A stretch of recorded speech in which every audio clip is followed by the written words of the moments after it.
the podcast of OA. Located deep within Sector 14845 and powered by the Emerald Light of Will, the podcast of OA is your guide to the Green Lantern universe. Hosted by Lantern Myron Rumsey, the podcast of OA begins now. Welcome, everyone, to episode number 167 of the podcast of OA. This episode, we're going to be talking about Green Lantern's 80th anniversary 100-page super spectacular and a preview, and we're going to be having another segment of our You Are the Core specials, interviewing Green Lantern fans. This is Myron Rumsey, your co-host, and I am joined by my good friend Phil Bova. Phil, my friend, I know we took a week off last week. I had to take a week for some family issues, and we are back and ready to go, and I'm excited to record another podcast. How about you? Me too, man. Me too. You know, the weeks when we take a week off, it's kind of like, what do I do now?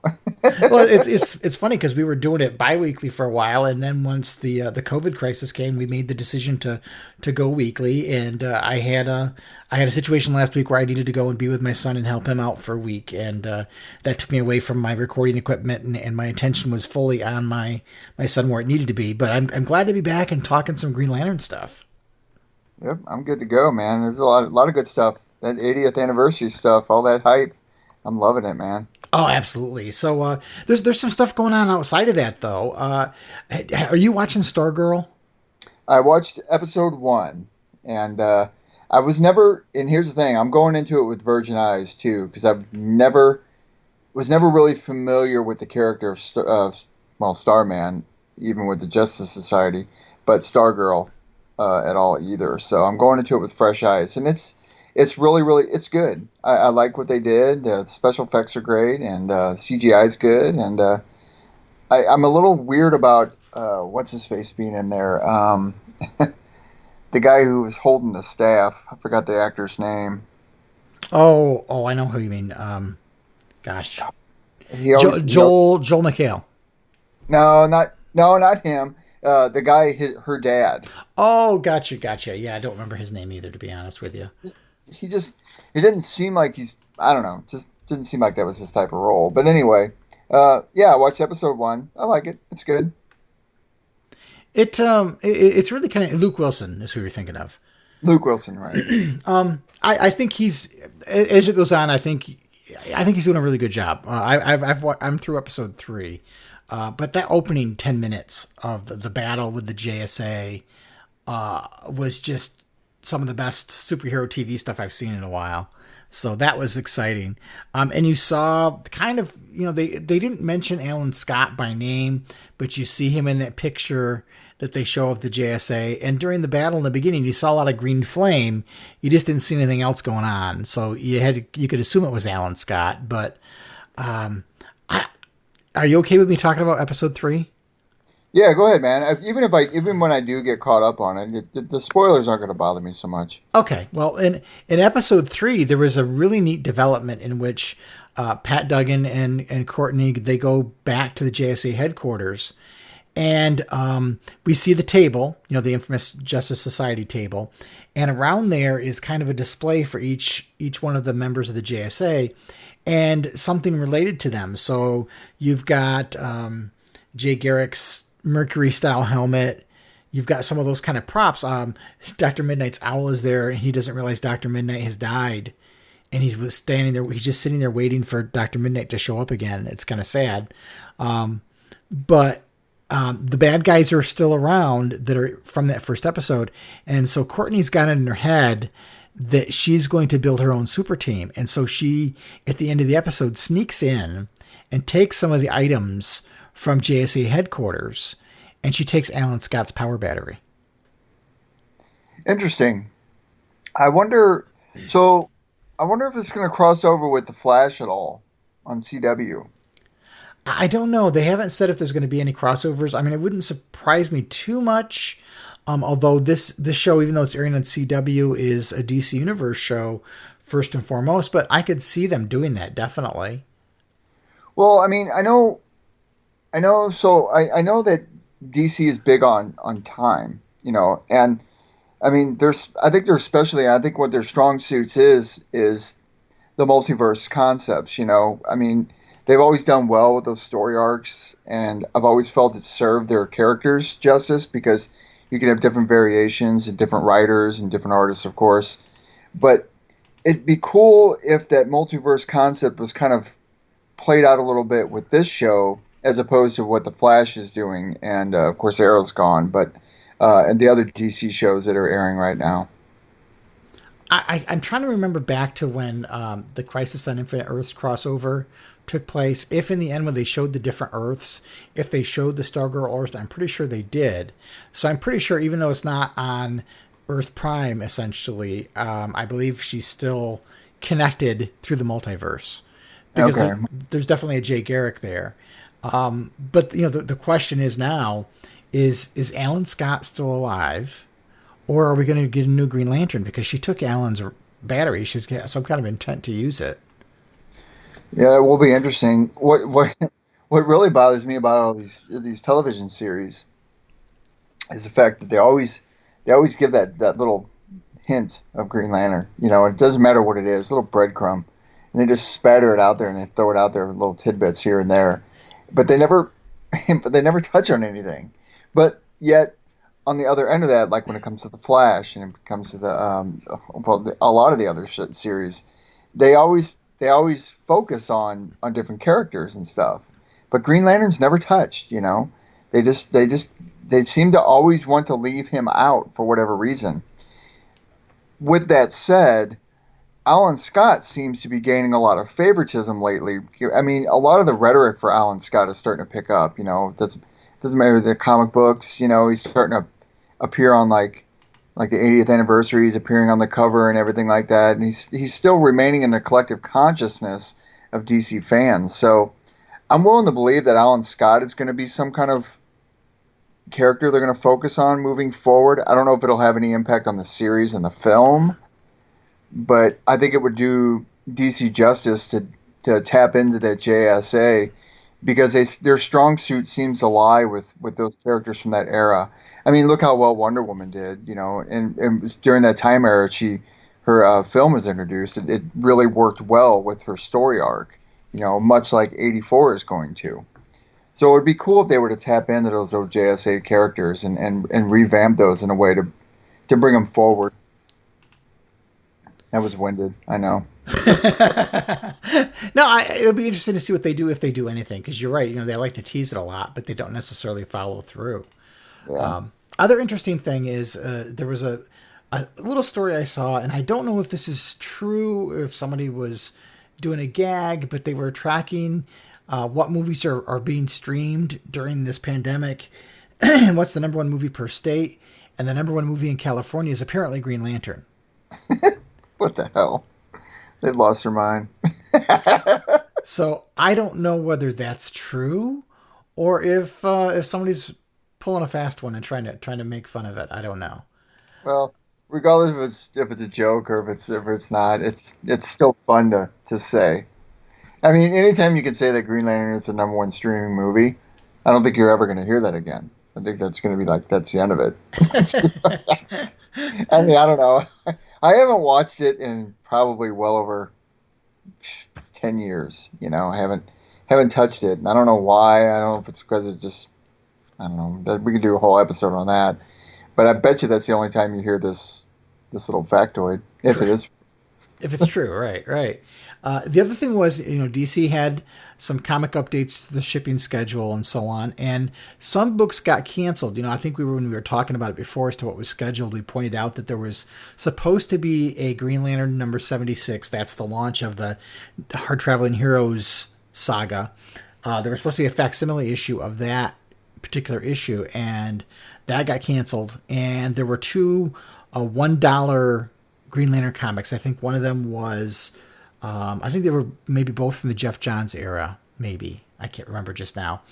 But there were two issues of Green Lantern being printed for $1 each, and those both got canceled, which is too bad. I was kind of looking forward to the Green Lantern 76 facsimile issue, because I really enjoy those, because you really get the experience of reading that book. If you don't have that book in your collection, it's as close as you can get without buying it, because it's got the ads, the letters pages, and everything.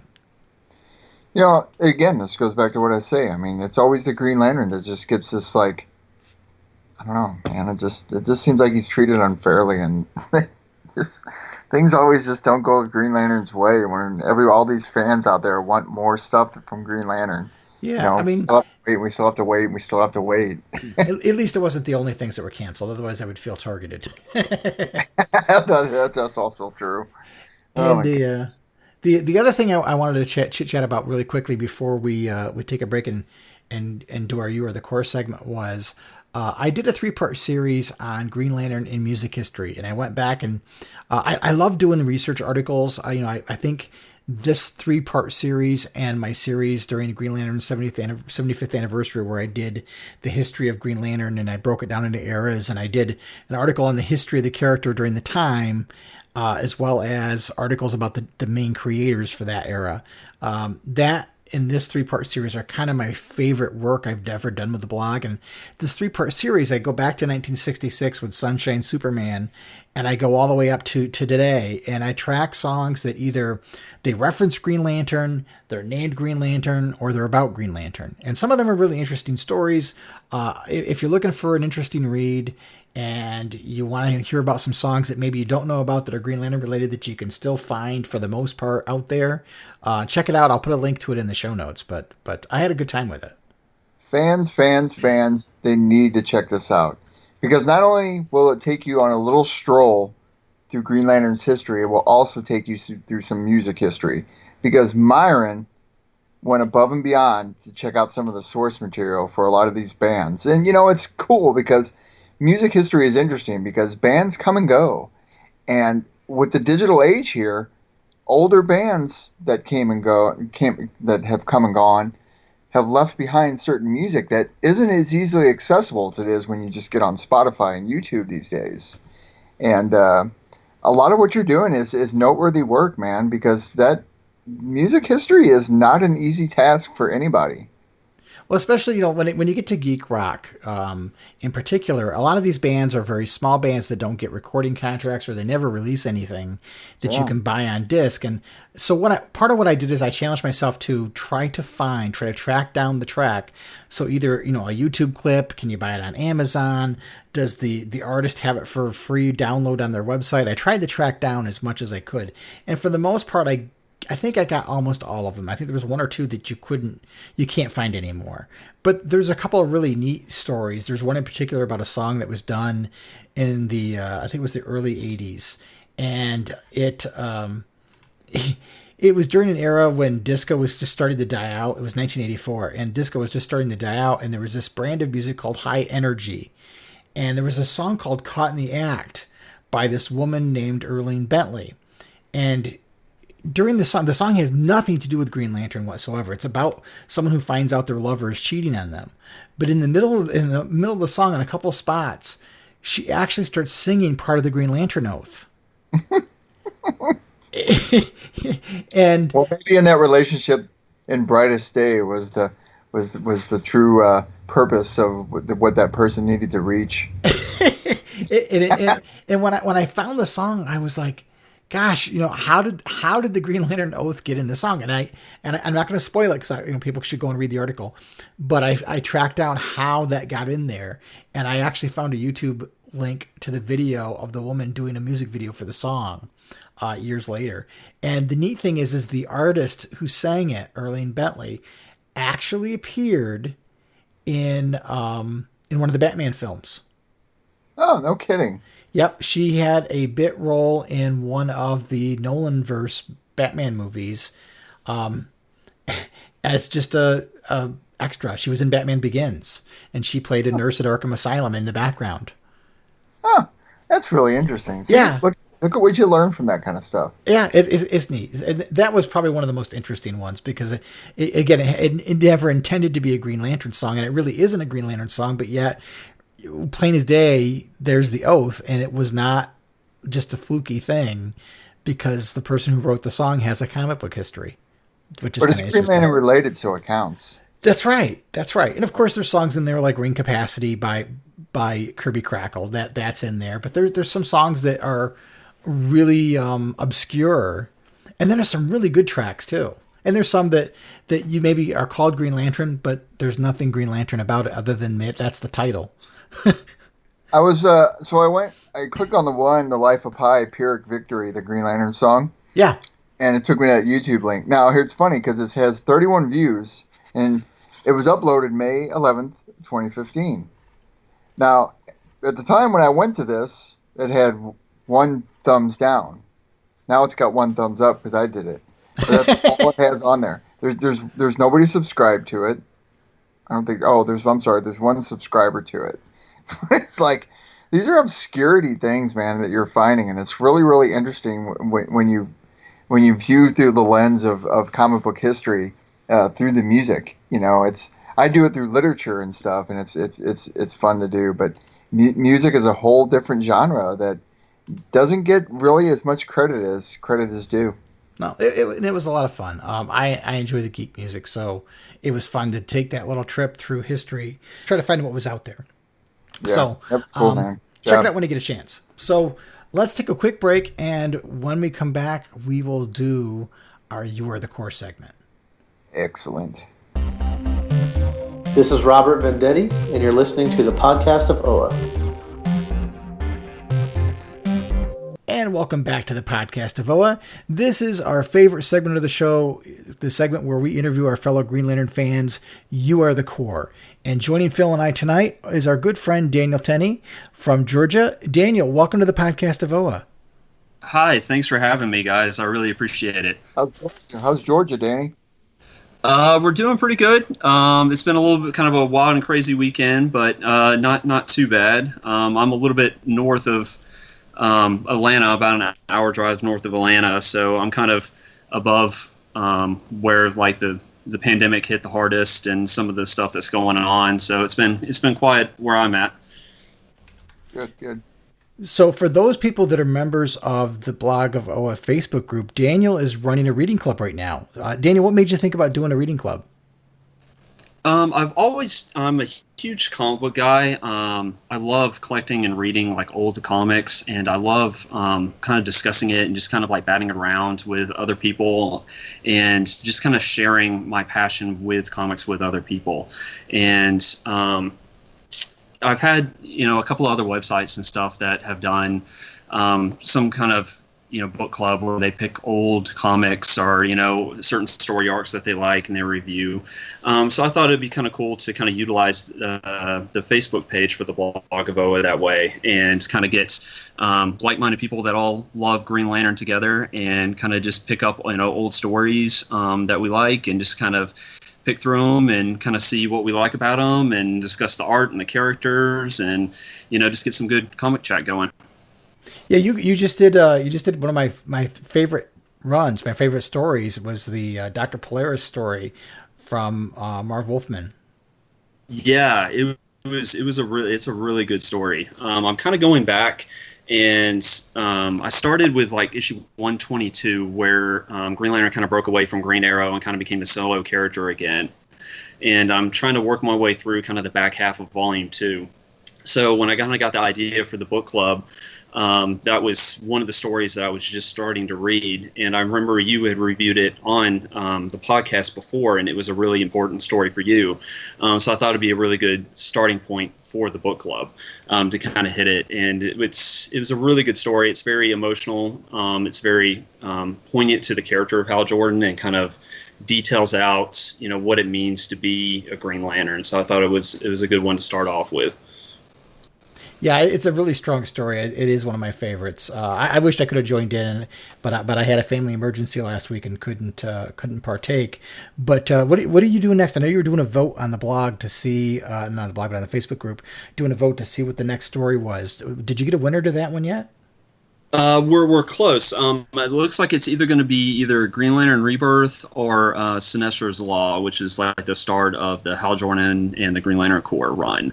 So those two were kind of neck and neck. So I was going to give it another day or so and then kind of see if we had a clear winner, and then we'll go. But I think it's going to be one of those two. Cool. So how long have you been a Green Lantern fan, and what got you interested in it? I've been a Green Lantern fan probably since I've been about 8 or 9 years old.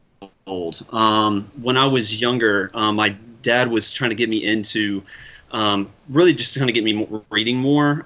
So he kind of got me hooked into comics. I'm sure he kind of regrets it now because it's kind of become a lifelong obsession. But he used to take me to an old comic book store that was kind of like a half-used comic book store and half like a used bookstore and half a comic book store. And it was really kind of cool because they actually had like a big area behind the cash register, and the owner had 2 boxers, and you could like go in and kind of pet the boxers while you're perusing the comics and stuff. And it was really kind of cool. It kind of became a whole family thing. My sister would kind of come in and grab like an old paperback, and I would go in and kind of peruse the comics. And I kind of fell in love with the medium. I really love the idea of comics and like the collaborative nature of comics, and the idea that you have different writers and artists that are coming together and getting that real synergy going to create something that is, can be very powerful as far as like a story medium. You can really tell anything under the sun, and it's this unique blend of images and writing, and you can really kind of tell anything from science fiction to westerns or anything, and it's really kind of really only limited by the writers and artists' imagination. So you can kind of have these massive blockbuster movies in book form, and I like how you kind of go down the line and more people kind of add to the mythos, and it's kind of this never-ending story of what's next to be continued, and there's more and more people kind of adding on to it and adding to the mythology of it, which is really cool. So I was kind of perusing it, and I think I kind of got drawn to Green Lantern because of Darryl Blanks' art. It was very moody, it was very atmospheric. I really liked it, and I thought Green Lantern was a little bit different. He was a little bit different from like the Superman or the Batman characters. So I kind of was drawn to him, and I wanted to know more about him. And as I started reading, and this was like the late 90s, probably about 97, 98. So it was kind of in the middle of the Kyle Rayner era.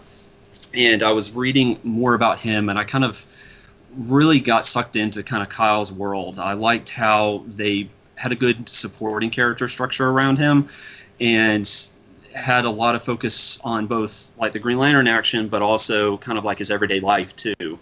And I felt like I kind of grew up a little bit with Kyle.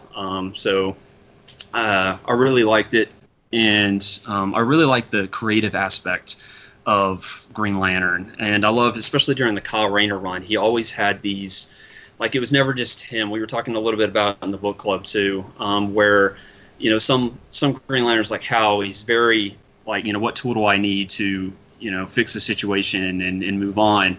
Whereas Kyle would just, start spouting off like all these like random constructs, and he'd have dinosaurs and sumo wrestlers and robots and all this stuff. So visually it was really cool to kind of see all the different things that he would create. And he always had like this kind of nice sense of humor, sense of humor about him, which I really liked.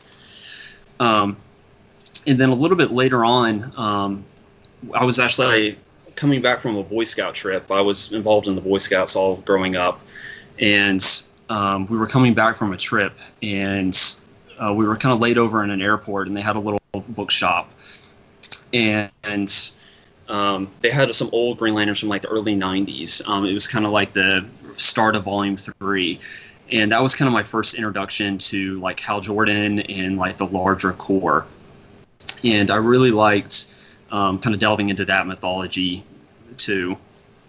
And I really kind of got sucked into just kind of the positive nature of Green Lanterns, and the fact that they're, they had that good message of, overcoming your fears and not letting your fears control you, and, being of service to other people.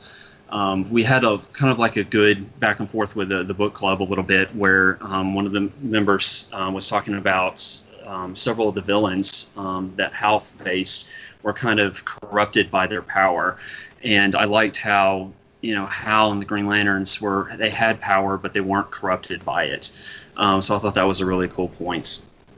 And it kind of grew from there. And like I said, I kind of love comics. So as I kind of went through, I just kind of continued exploring and reading from there.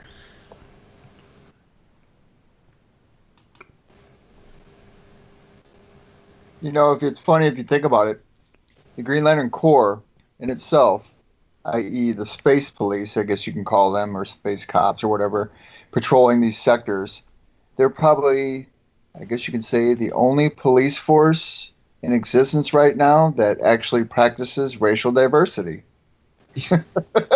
Very true. And that's one of the things I really like, going back to kind of like the comics, being able to tell any kind of a story in this kind of like never-ending story that is comics. You kind of have the perfect template to kind of go anywhere you want to with, story-wise with the Green Lanterns, because there's thousands of them, and you can create any kind of world you want, any kind of society. If you want to do an Old West society or a planet with an Old West Green Lantern, you can do that. Or if you want to do an old, barbarian sword and sorcery tale, you can go that way. You can make it, very political or very, just action or anything in between. It's kind of like the perfect springboard to be able to tell any kind of story you want, off this template of Green Lanterns. No, I completely agree. What would you say? What era Green Lantern comics interest you the most? You've alluded to Kyle Rayner so far, so I guess I'm led to believe that Kyle Rayner would probably be your go-to Lantern. Yeah, I mean, just because and Myron's kind of talked about this a little bit before, where it kind of, when you first started reading, I think that's kind of the one that you always kind of hook onto. That first one you're introduced to, and Kyle was the first one that I read about and kind of got involved with the character and his supporting characters and his kind of world. So I really enjoy Hal, and I've really come to enjoy his character the more I read him. But like I said, Kyle was kind of the first one I was introduced to, so he's generally the one I kind of gravitate back to. But I've kind of been reading through a bunch of the 80s stuff, and it's really cool kind of seeing all the 80s writers and kind of that vintage stuff. I'm really enjoying it, especially kind of diving into Hal's personality. He's kind of got a little bit of like a dry sense, kind of witty sense of humor. But I liked how in the old days he was very kind of scientific, and he definitely kind of thought his way out of problems and had to use his ring very creatively back in the day, which I think is a little bit of an aspect that's lost a little bit in today's comics. Yeah, if I had to pick one era, though, I think the late 90s was definitely the one that I think I have the most emotional connection to, though. So do you have a particular story of the things that you've read so far that has any special meaning for you? Oh, I think like going like right around, I'm trying to think of a specific story that's really kind of impactful to me. As far as like action wise, I really enjoyed like the first Nero fight with Kyle, just because it was a very, like I said, kind of he had to think his way out of it, and it was kind of like this massive brawl. And I really liked when he became Ion, especially because, like you said, it kind of goes with that power corrupts thing, where he got these like godlike powers, and he went on this kind of like emotional journey where he talked to Superman and he reconnected with his father before finally deciding to give up the power and kind of restart the Corps. I thought that was a really good story. Very cool. Very cool. It's funny because I guess I could ask, do you like him better as Ion, or did you like him better as Parallax? Oh,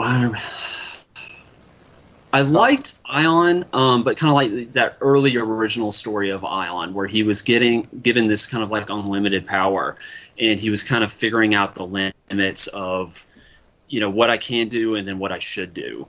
I thought that was really cool, and he kind of got confronted by several other characters saying, you're going too far and you're meddling in stuff. And he's, he was kind of struggling with, I have this power and I see these problems and I can go out and I can solve these problems, but should I? And should I, overstep and kind of, fix some of the problems for other people and for these other races? I thought that was really kind of a cool story to kind of delve into. If you were giving that much power, what would you do with it?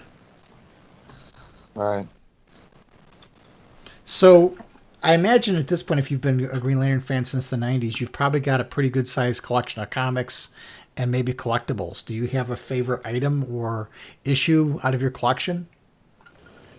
Oh, I don't really have a ton as far as like collectibles. Like I said, I'm kind of more just a comic collector.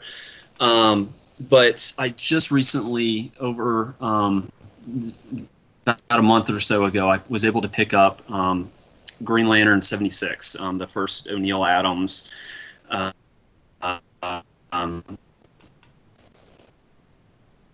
Green Lantern Green Arrow issue, and it was signed by Neil Adams, and that was just because that was Ron's age and kind of the modern age of comics.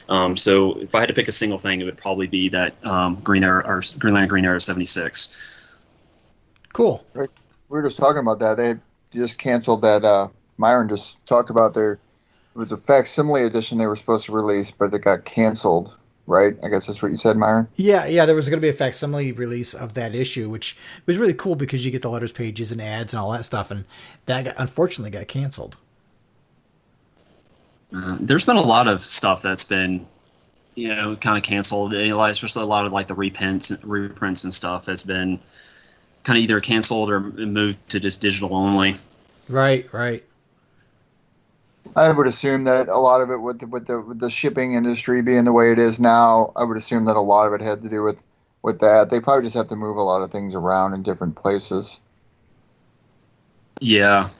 I mean, they're definitely having to figure out this new, everything being kind of on hold for a couple of months. I think they're trying to figure out what's important to get out and what they need to get out and what can kind of just go to digital only or what can kind of just be skipped. Right. So do you read yours digitally or do you like the hard copy stuff? Oh, I'm a hard copy guy. Like I said, big collector. I love having the physical thing in my hands. It was kind of fun. I was listening to the other podcast with Darlene, and she was talking about that old like comic book smell. I love that smell. While I was talking about that old comic book store that was kind of like a half bookstore, half comic book store, it kind of had that old kind of paper and ink smell to it, and I love it. So I love having a physical thing in my hands. It kind of brings me back to those old days with me and my dad kind of sitting on the porch and reading comics together. So it's like I said, it's a memory thing. So I'm definitely a hard copy guy. Very cool. Yeah, I'm in the process of saving up my money to get a spinner rack. Oh, I've seen those. Yeah, they're neat, man. They're totally neat. Especially with those old, kind of in the old days when before comic shops opened, that's kind of what they had, right? Like right. Stores, they had like those old like spinner racks. Yep, all the convenience stores and 7-Elevens. That used to be my hangout to get the comics. And they used to creak too. Remember, all of them used to creak when you turned them. Yeah. Now this new one that's out has ball bearings. It's not supposed to be creaky. That's just fun out of it, man. That brings back that eliminates the nostalgia. You can't put any WD-40 on it. It's got to be creaky. It's right. I'm gonna have to like have an MP3 of the creak to play in the background when I spin it or something, to make it authentic. When they used to display comics that way, I remember this vividly, and you probably remember this too, Myron. The bumper at the top, even if there was one or a display part at the top of it, it usually just said like a generic comics like plaque. Never said DC, never said Marvel. Yep. Never said whatever. It never said who was publishing what. It just basically said comics, and that was about it. The spinner rack actually has those little placards at the top. It says, "Hey kids, comics," and entertain. I'm excited to try to get one, but just for the nostalgia factor, and take some of my comics and put them in there. I think it's a neat way to display them, and I don't know, it adds something to everything. I think the last one that I originally saw that had comic books on it was at a Barnes & Noble before they all shut down. Or it might have been a Borders. Borders or Barnes & Noble, one of them. I think I saw one at Barnes. I think that was the last time I saw one. And I want to say it was a Barnes & Noble. But that was years ago. It was probably 10 or 15 years ago. And that was probably the last time I saw one that had an old spinner rack with comics on it. And it's funny.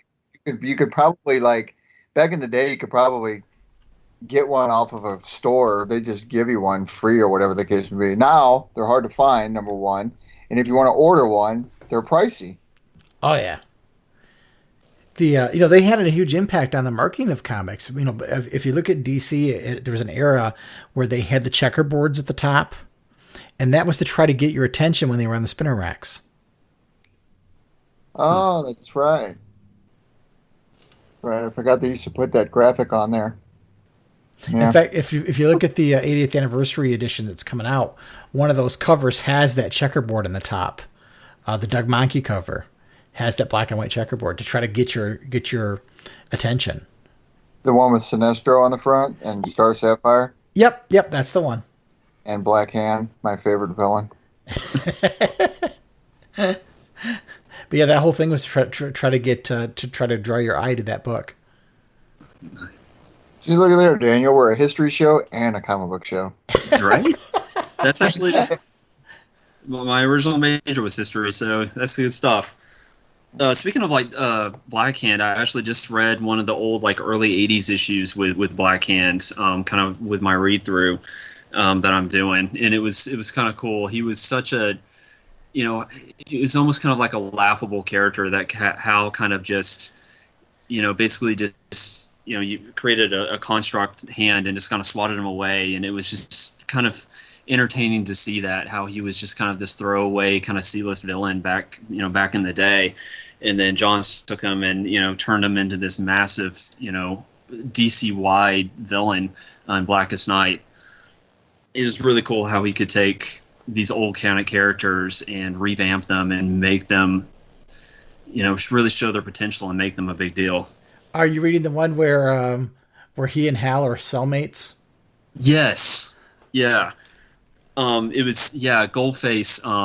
Almost kind of I kind of referenced it on the Facebook page where he was almost kind of becoming like a Kingpin type villain, like over Marvel with Daredevil, where he was kind of basically portraying himself to the outside world as being like a legitimate businessman, and was basically had a bunch of corrupt cops working for him, and they arrested Hal for breaking into his home and assaulting him.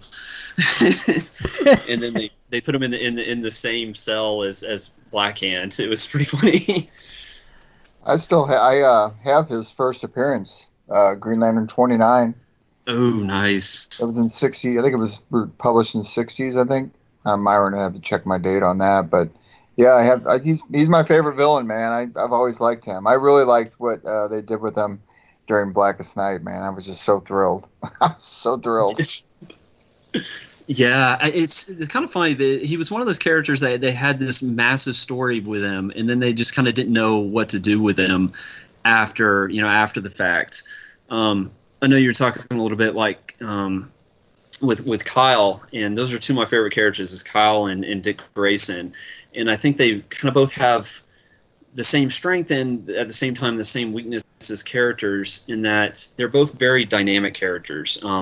In comics, like over time, it's always kind of the status quo where you have all these different people kind of giving different views and kind of different takes on the characters, but after a certain point they always kind of reset. And that's what I always liked about Kyle and Dick Grayson, was that there were very dynamic characters that changed over time. You had Dick kind of going from being Robin to being Nightwing to being Batman, and you had Kyle kind of starting out as this untrained rookie and kind of going through and getting trained and eventually bringing back the Corps and him becoming like a veteran honor guard member. And then they had him become a White Lantern, and then they kind of just didn't know what to do with him at that point. And they kind of stalled a little bit, and they kind of ended up resetting him back to just being a Green Lantern. And same thing with Dick Grayson, they kind of reset him back to being Nightwing. So it's a strength, and that's what kind of drew me to those characters in the beginning, is that they were dynamic, they did change, they did have well-rounded character arcs. But in the nature of kind of the never-ending story of comics, you can only kind of do that so far, and then you almost have to reset. So I'm hoping that there's maybe writers and artists that can come along and do something new and dynamic with those characters and kind of keep getting them, that forward momentum, because right now they're kind of stalled at the moment. Yeah. Very true. Very true.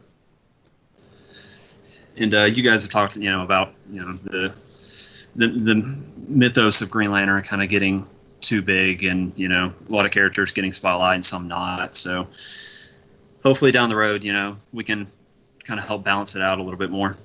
Yeah, it's difficult because when the franchise got so popular, it was just logical to expand it, because if you can sell 80,000 copies of one Green Lantern book, well, if I create another one, I can sell another 80,000 of another book. And then the problem you run into is when that collapses, when that goes through its natural sine wave and it starts to decline and things start to shrink, and you've built up all of these characters, now you don't have a way to really give them all their due. And it's a huge challenge. And I think with the Green Lanterns, it's been difficult.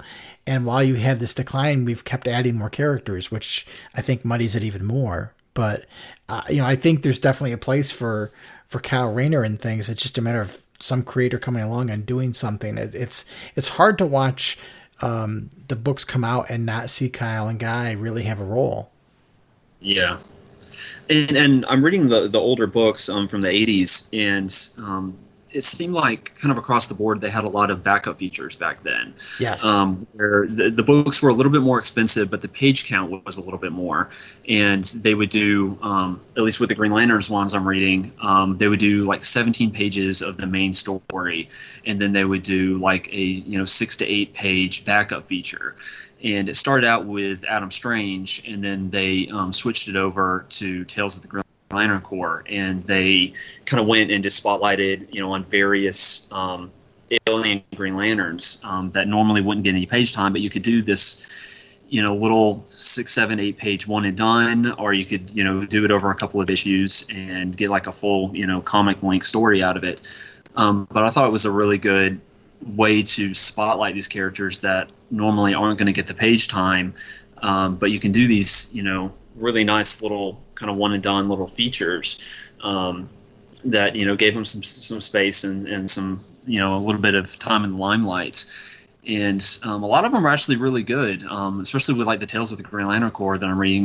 They do, they really kind of were able to kind of stretch the muscles of the Green Lantern mythos and tell, like I said, a bunch of different stories. Some of them kind of straight adventure tales, some of them morality tales, and create all these different worlds and characters. And I think because they had the limited page number, or the page count, the artists and the writers were really able to, give it a lot of time, and they were really well done. So I really wouldn't mind DC kind of going and maybe starting that now and taking these characters that aren't getting, aren't in a major book or aren't able to star in their own title, and give them, a backup feature in various titles, and, give them some page count. Have you read any of the Green Lantern Corps quarterly issues yet? I have them, and I've perused a couple of them years and years ago, but it's been a while. I haven't revisited them recently. I always enjoyed them because it did the same thing. I took that backup feature and made it its own double-sized quarterly book, and so you sometimes got longer stories, or again multi-part stories, but they were always characters that didn't get a lot of page time, or you might see them highlighted in a story but you don't know their backstory, and then you get it in this other book. And I always thought it was such a great compliment to the regular series to have this other book that told you more about the rest of the Corps, so that when you did see them show up in another story, you at least kind of had some background about them, and you could kind of root for them, or you'd get more info. I mean, that's where Jack T. Chance's popularity came from, was his feature in that book, and Arcus Chumuk, I think he was featured in that book as well. And you get some great characters that you only see, like you said, you only see them in the background as a cameo, and now you get to see their whole backstory, and it makes it interesting. It does, especially when you had those old kind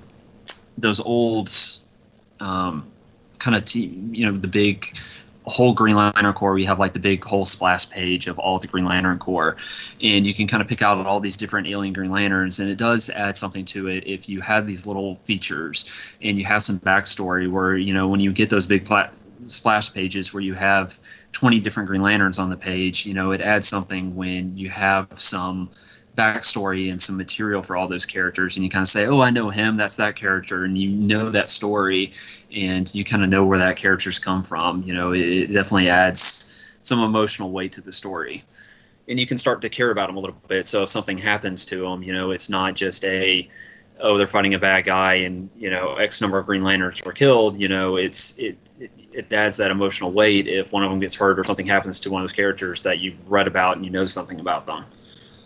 Yeah, they're not like they're just red shirts anymore, or in this case, green shirts.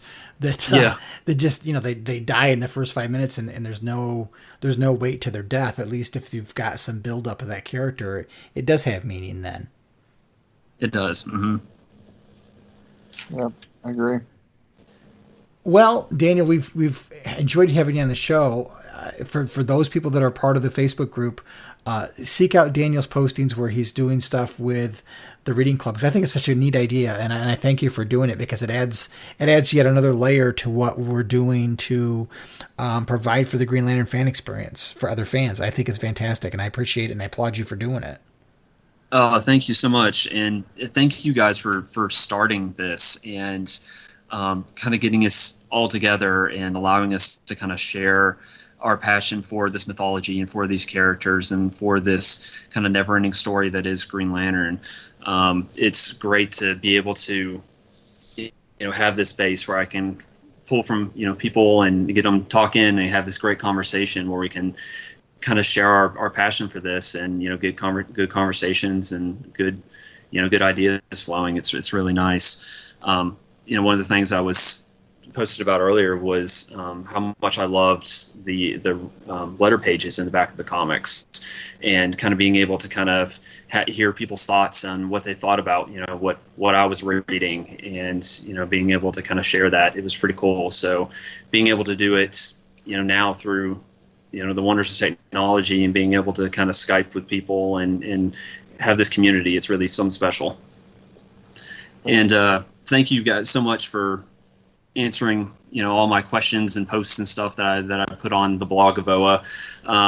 Partly the reason why I do that is just kind of let you guys know that you're not doing it in a vacuum, in an ether, that you guys have built a strong community of fans and you're enriching our experience. And I just want to let you guys know that it means something to us, and we really appreciate you guys for doing this. That's very cool. Very nice to say too, Daniel. I know Myron's flattered. Yeah, it always kind of gets me a little bit, because when I started this, I didn't think anybody was going to read any of it. And then when we started the podcast, I thought nobody was going to listen to any of it. So to me, whenever anybody gets something positive out of it, it reminds me of why I chose to do it in the first place. And that's because I wanted to give back to this mythology that I owe so much to. And I want to be a good ambassador for the characters. And so to see people enjoying it and getting something out of it, to me, is the greatest reward. And we try to remain fair here, Daniel. But just to be unfair, are you a Baz fan? Are you a Baz fan or not a Baz fan? I've never really had any strong feelings towards Baz. Honestly, like if he never really showed up again, I really wouldn't be that heartbroken over it. I mean, diplomatically put. I mean, no disrespect to all the Baz fans out there, but he's just not. And when you guys reviewed Simon earlier, when you guys did the origins on him, I think you guys kind of hit the nail on the head where he, was kind of hampered by the writing, where especially when they started doing Green Lanterns, I think his character was kind of hampered a little bit to kind of shine the light on Jessica Cruz. And I think that's kind of hurt him a little bit.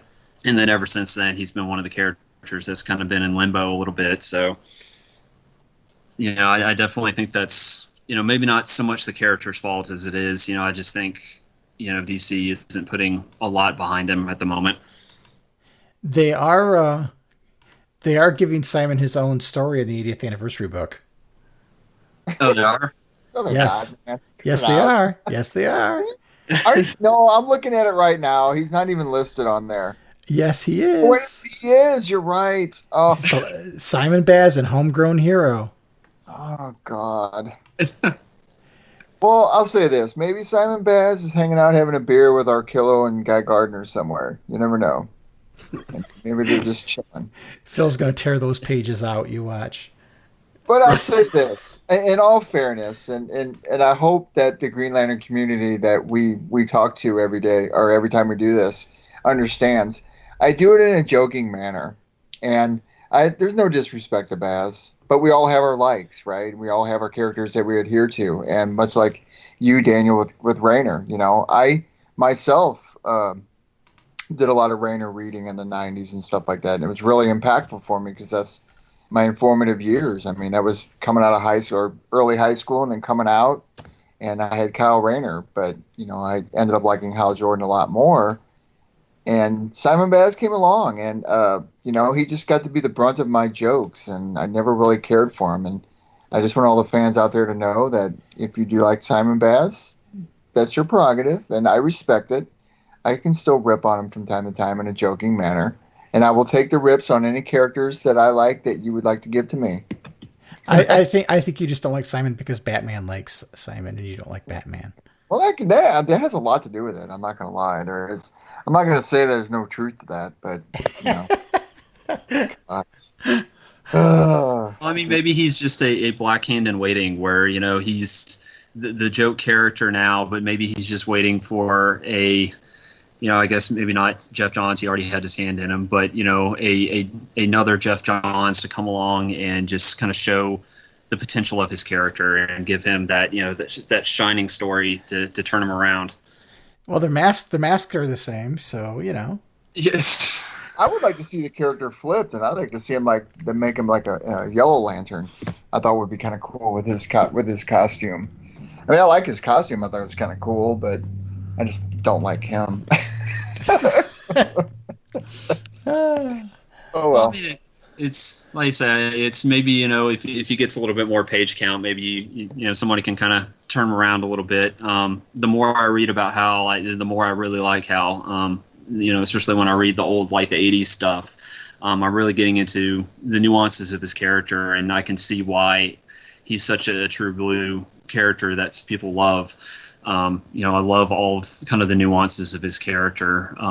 His Marvel film kind of gave him a little bit of the, kind of a dry, witty kind of sense of humor. And I loved how staunch he was with the supporting cast around him, and, kind of his, how quick he was in a situation, but how he was willing to kind of admit when he was wrong and learn. So I'm definitely, as I go along, learning why Hal is such an awesome hero. Cool. Well, thanks again, Daniel. We've been happy to have you on the show. Awesome. Thank you, guys. Like I said, thank you so much for doing this, and it was an honor to be on here. Hello, Lantern fans, and welcome back to another one of your fantastic Green Lantern fun facts. And here we go. Paul Newman was one of the most iconic movie stars of the 20th century. A handsome leading man known for his performances in classic films like Butch Cassidy and the Sundance Kid and Cool Hand Luke. Had he come up from a different era? It's easy to imagine Newman starring in a superhero film. Artist Gil Kane, who had previously created the earlier Green Lantern Alan Scott, based Hal Jordan's looks on Newman, who was at the time the artist's neighbor. The matinee star's good looks and easy charm were a natural fit for the cocky test pilot who moonlights as a superhero. Newman wasn't the only film star Kane used for inspiration. Hal's archenemy, the villainous former Green Lantern Sinestro, was reportedly based on British actor David Niven. While Newman's physical influence on Hal Jordan has faded somewhat over the years, Sinestro's resemblance to Niven is still unmistakable. And there you have it, fans. Another Green Lantern fun fact. We'll bring one at you again next episode. And welcome back to the podcast of OA. So, my friends, we've got a big book coming out here in a few weeks near the end of June.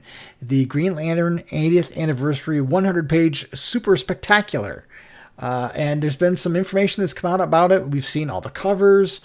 They've announced all the stories. It's amazing. It's going to be really neat. It's a $10 book, and there's, I think, 9 different covers that you can choose from. Phil, have you looked them over? Have you decided which one or which ones you want to get? Oh man, there's so many of them. I know I want the Nicola Scott cover. I really like that, and I like Doug Mankey's cover. Um, I'm a big David Finch fan, so I like his Guy Gardner cover. I mean, they're all fantastic. Even the Kyle Rayner cover by Philip Tan is just amazing, and that Jim Lee one. I mean, Oh, come on. yeah, that Jim Lee one is really stunning, and all of them, like you said, the Ivan Rice one is really really cool. And what I like is that each book, each cover, represents a different decade, and they have the same, the dress from, the same logo from that era. As we talked about earlier, the checkerboard top at the top of the one from the 60s. It's really kind of cool. Even the logos being different. It's just really cool stuff. And there's two other covers by Neil Adams too that are Yeah, store covers, but they're like $70 a copy. And yeah. See, this is gonna break me with this. I mean, that one by Doug Mankey's really that Star Sapphire. She's got their old costume on. It's really neat looking. And yeah, Black Hand on there too. I like Black Hand being on there. yeah. I think the only one I'm not really thrilled with is the '50s Matt Taylor one. It doesn't Is that really. the Go ahead. Oh, it's the one with like him holding a lantern or whatnot. Yeah, it's just not. It doesn't evoke the '50s to me. Yeah, yeah, I agree. It really doesn't. That looks something more out of the '70s. Yeah, it looks a little psychedelic to me in a way. Like it could Yeah, be a black light poster. Um, but yeah, the rest of them in the Liam Sharp one, the main cover is dare I say Sharp. yeah, he's cool. That Jessica Cruz looks awesome on there. I think they all look great. I've contacted my local comic shop. They're just getting reopened, and said, I don't know if you've ordered all of them, all those covers, but I want one of each. If I haven't told my wife I'm doing it yet, but I'm getting one of each. Oh man. Yeah, yeah, and then they've released all the stories. Have you looked at the story list? Excuse me. Yes, I have. I'm looking forward to the Alan Scott story. I like James Tinian. He's a good writer. Yeah, Uh, and Gary Frank. really, yeah, and then Cullen Bunn tapping into Sinestro again. That ought to be pretty good. Yeah, Um, and of course, what can I say? Robert Venditti coming back, and he's doing the Four Horsemen. with You know, Rafa that's Sandoval too. That's awesome. yeah, Rafa, man, that guy can pencil. And did, There's did you this see the really, did you see the images from that story? no, I haven't seen him yet. I'm trying not to Oh, spoil myself too much, though. oh, I'm not going to talk about it then. But Don't talk about it. but it looks But like it's going to be a neat story. yeah, I mean, the team ups they have on here are wonderful, man. I mean, Peter Tomasi and Fernando Pescerin. I mean, Pescerin has drawn Green Lantern a lot in the past. Yeah, That's going well, to be Jeff good. Johns and Ivan Rice. Jeff Johns Oh, coming back to do a story. don't forget about Ron Mars and Daryl Banks. Yeah, yeah, yeah. And And your man Simon's got a story in there too.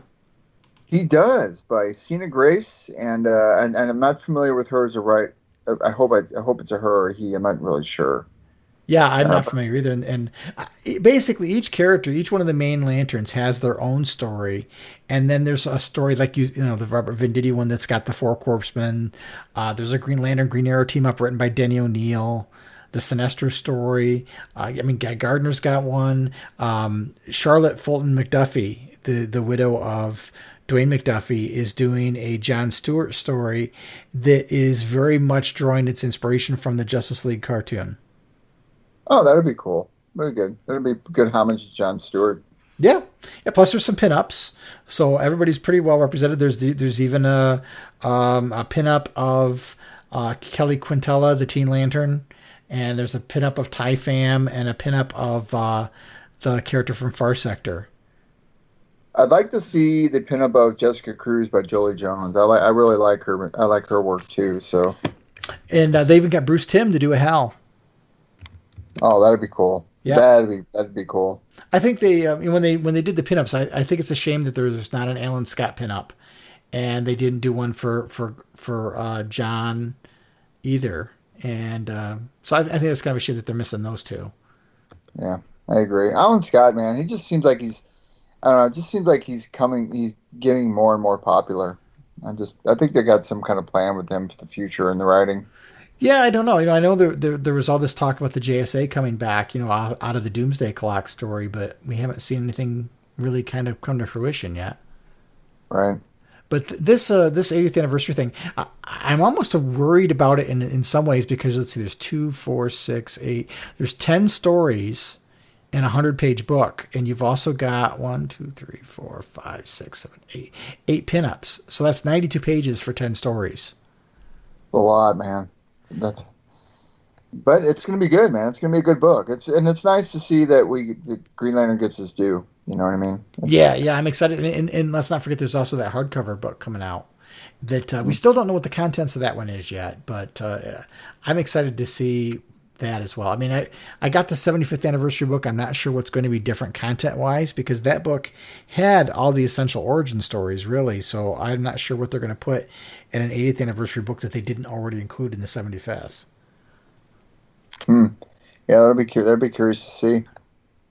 Yeah, I'm excited about it. It's nice, like you said, it's nice to see something out there for Green Lantern. And, this month we're getting some books back. I think the issue 3 that we've talked about a few episodes ago, that just got released in floppy a couple weeks ago or last week. I think it was last week. So we've got that book. And then I think there's another issue coming out later this month. Plus the 80th anniversary book.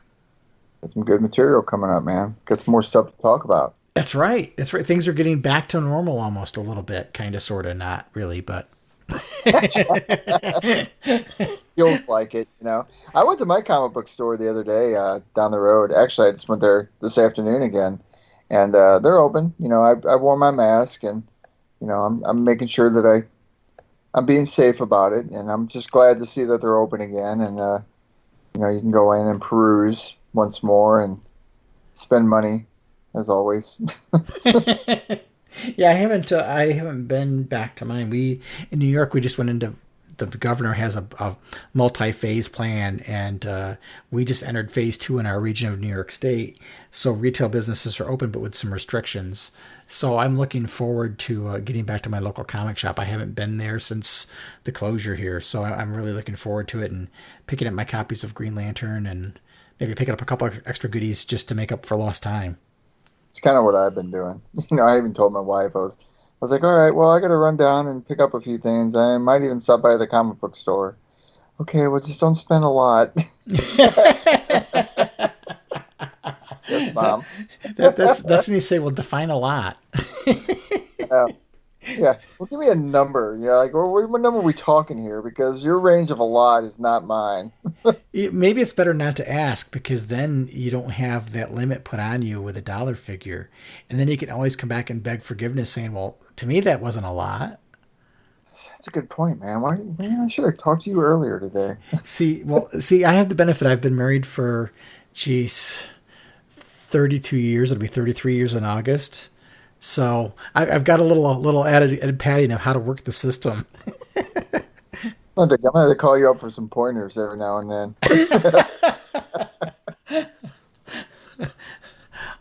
All right. Well, that wraps up another episode.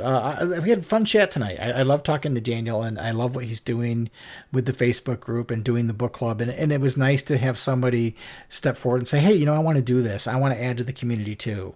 And to me, that's one of the great things about Green Lantern fandoms is because there's a lot of great fans out there, and we have, we live in a world right now where everybody's talking about our differences. And when it comes to Green Lantern fans, I think we have a lot more likes than we do differences. And it's nice to rally around the things we have in common.